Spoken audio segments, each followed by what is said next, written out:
Well, thank you, everybody. We have just one last speaker, and I think we've saved a real treat for you for the end.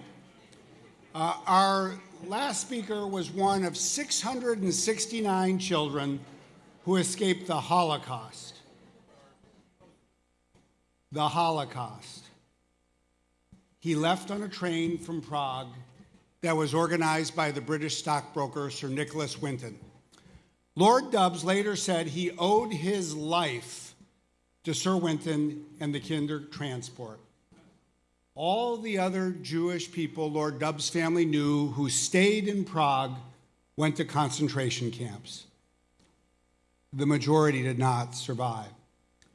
Lord Dubs joined the Labour Party in the 1970s in the United Kingdom, and he was a member of Parliament from 1979 to 1987.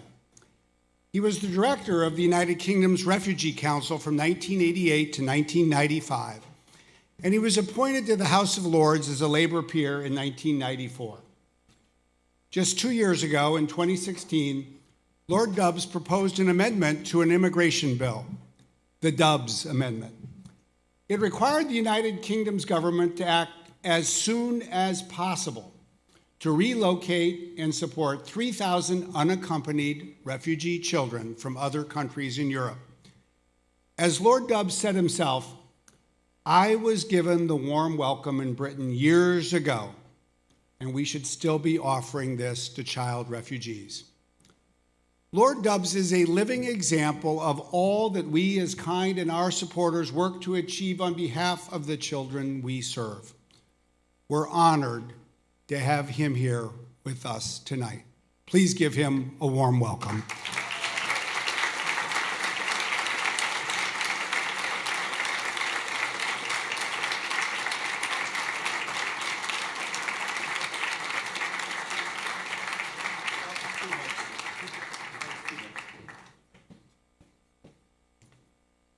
Right, good evening, and thank you very much indeed for inviting me here. I'm delighted to have taken part in this tremendous evening. Thank you for the words that you just spoke. Bit embarrassing for me, you know, I've got to handle this. Just want to make a comment on the third of the refugees. I think she came from El Salvador. She talked about learning English. Was it Alexandra? Yeah. Okay, well, I loved all the speeches, but can I just say, you talked about learning English. All I can say is that English is my third language, and whenever I make a bad speech, which is often, and somebody comments on it, I say, well, it is my third language, how good is your third language? And that sort of shuts them up a bit. I've assured my hosts, I can't see a clock, I'll try and keep to time, but let me just tell you one little story. A parliamentary colleague of mine was Ed Bowles, told the story that he was asked to speak at a meeting. And he said, "How long do you want me to speak for?" And the man said, "Well, 45 minutes. So he thought, well, this is a bit long. Anyway, he went on, and after 45 minutes, they were all either asleep or bored out of their minds, and he stopped. And the chair went up to him and said, "Mr. Bowles, which part of 4 to 5 minutes did you not..." Anyway, I don't have any more of those. It's too serious. Look, I just want to say a little bit about the parliamentary action in the British Parliament to help child refugees, a bit about the history, and just looking ahead to the future. Just one little thing. You've mentioned Kindertransport. Off the House of Commons, there is a plaque put up about 20 years ago by the 10,000 children who came on the Kindertransport, thanking the people of Britain for having given us safety and a warm welcome. And we decided to have a rededication ceremony for that about a few months ago. So we invited the Speaker of the Commons and the Archbishop of Canterbury and the Chief Rabbi. You can't get a better trio than that. And the Speaker of the Commons spoke first, and then I had to choose between the Archbishop of Canterbury and the Chief Rabbi. I said, I'm not going to make that decision. You guys sort that one out for yourselves. But it worked. Now, look, Britain had a net migration in 2016 of about 330,000. They weren't all migrants. Half of them came from other European countries. But there were still people who came to Britain. And Britain has a very small scheme to help people in the region that's to say in Jordan, Lebanon, Syrians, and we're taking 20,000 over 5 years, which is a pretty miserably small number. And what happened was at the beginning of 2016, Save the Children established that there were 95,000 unaccompanied child refugees somewhere in Europe, mainly in France, Greece, and Italy. And so I put down an amendment. It happened that an immigration bill was going through Parliament, and it was going through the Lords, so I put down an amendment. And you will know that children who are unaccompanied are in danger from traffickers, drugs, criminality, prostitution, terrible things, appalling.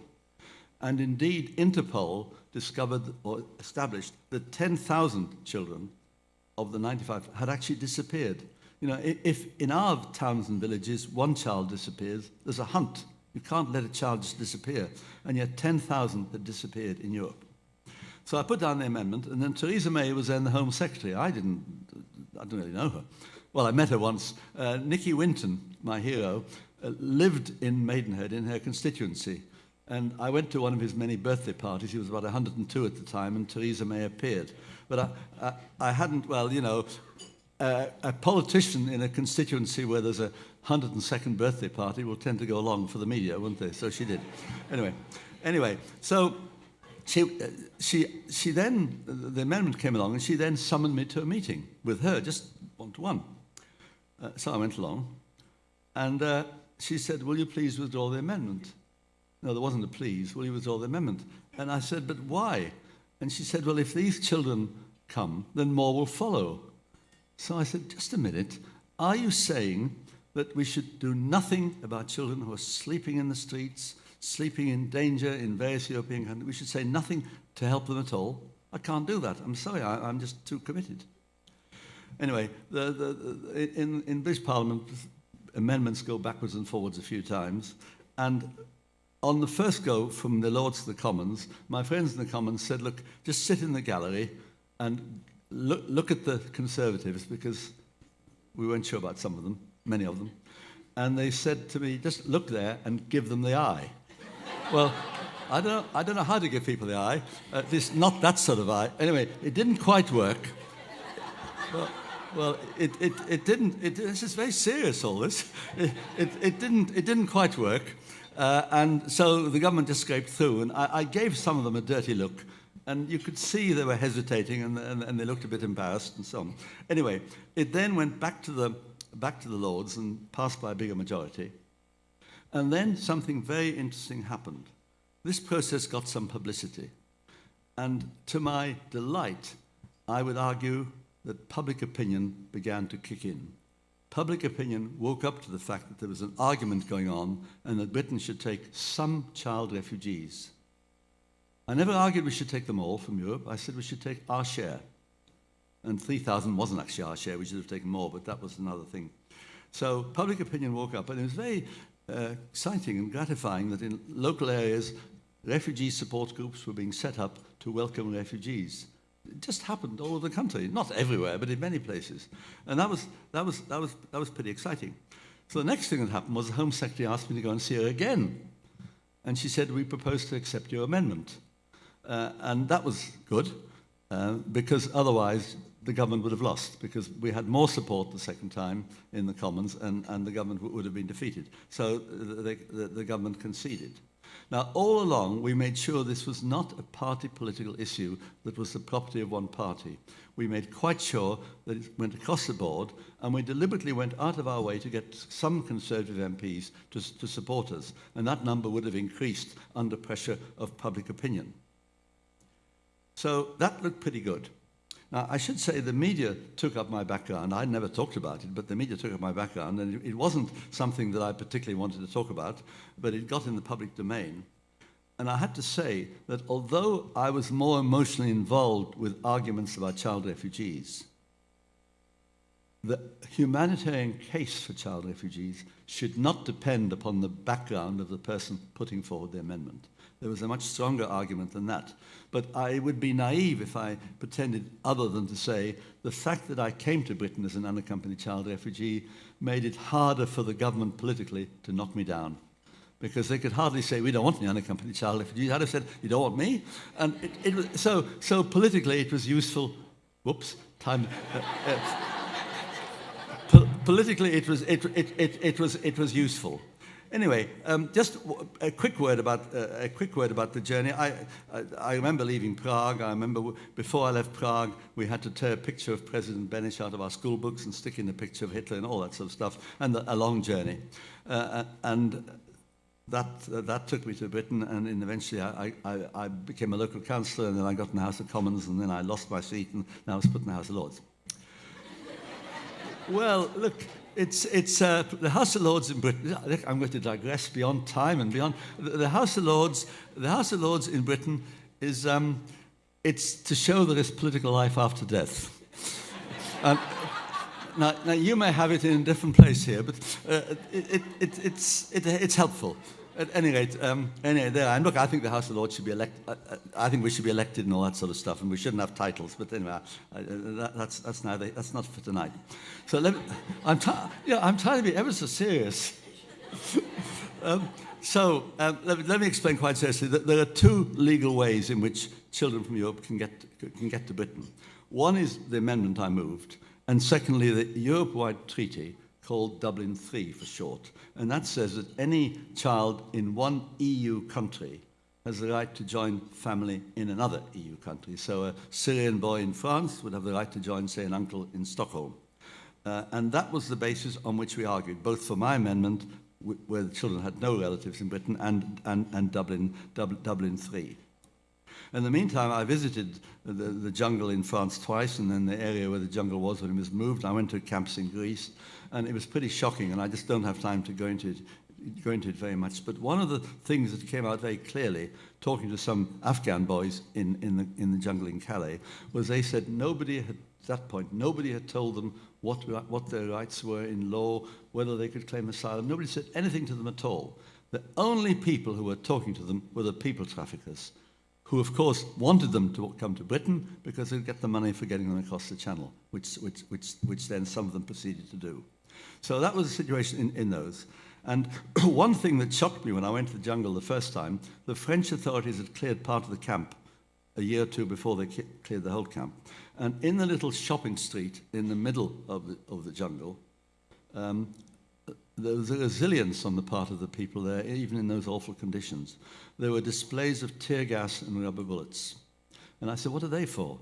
And they said, well, when they tried to clear the camp, the French authorities, the previous French government, used them to move the refugees. I said, but these people are refugees. How can they do that? And they said, well, the trouble is the National Front are pretty strong in this part of France, and so the government wanted to show they could be as tough as the National Front, which seemed to me quite the wrong way to approach it. Now, if you behave like the National Front, you don't defeat the National Front, and we know that about extreme politics in any country. One thing I learned, though, was the wonderful people, young people, volunteers, working with refugees, either in Britain or in Greece and Italy and in France. And it was very humbling and also very inspiring. The young people are willing to give up jobs or not even go to jobs and work as volunteers, helping very vulnerable people. Now, the French government then pulled down the rest of the camp, and the children were scattered all over France, and some have worked their way back to Calais, where they're sleeping, and adults, where they're sleeping under the trees. And the conditions in the Greek islands are pretty awful as well. Very briefly, just can I look into the future? First of all, as regards Dublin III, we are determined that despite, and I say Brexit is a complete disaster for Britain, but despite Brexit, we want the treaty arrangements to continue, so that even if we're out of the EU, that the arrangement whereby a child in one EU country can join family in another will include Britain. And I've got an amendment down next week or the week after in Parliament to achieve that very thing. Secondly, I think all European countries should share responsibility for this. It's no good one country ducking it. And it's a bit like one state in the United States saying, we're not interested in this. Or maybe they are saying that, I don't know. But I mean, you know, we really can't have that. And it is very, very depressing. Very depressing that some of the countries, like, and I mentioned them, Hungary, you've seen the election results in Hungary, Poland, Czech Republic and Slovakia, their policy is, the refugees are not our problem, we don't want these people here, all we want is white Christians, and that is in Europe. And I think that's a very shocking way, and it's been stated in exactly those words by one or two of the political leaders there. So I don't have any answer to how we deal with the Syrian problem, except to remind you that there are 3 million Syrian refugees in Turkey and about 1 million in Jordan, 1 million in Lebanon. So when people say to me in Britain, why don't the Muslim countries do more? I say, well, 5 million plus refugees are in Muslim countries. So, you know, we're arguing about a few thousand. The other critical situation is what's happening across the Mediterranean, where there are people fleeing from some of the sub-Saharan countries. They're going to Libya, and Libya is pretty much a failed state, and they're being exploited by traffickers from Libya northwards. The European countries have got something called Operation Sophia, which is intended to use naval vessels to catch the traffickers. It doesn't catch the traffickers, it does save lives. Because when a boat is sinking, the Western navies just pick up the people and take them to safety. But the problem is this, it's one of the real dilemmas. The traffickers in Libya realize the Western navies will do this, so they then don't need even seaworthy boats, provided they can go 12 miles offshore in Libya. The boats don't have to be seaworthy. The boat goes offshore, and then they phone up and say this boat's sinking, and the Western navies have to help them. So paradoxically, although the Western navies are trying to catch the traffickers, we are saving lives, but we're also helping the traffickers.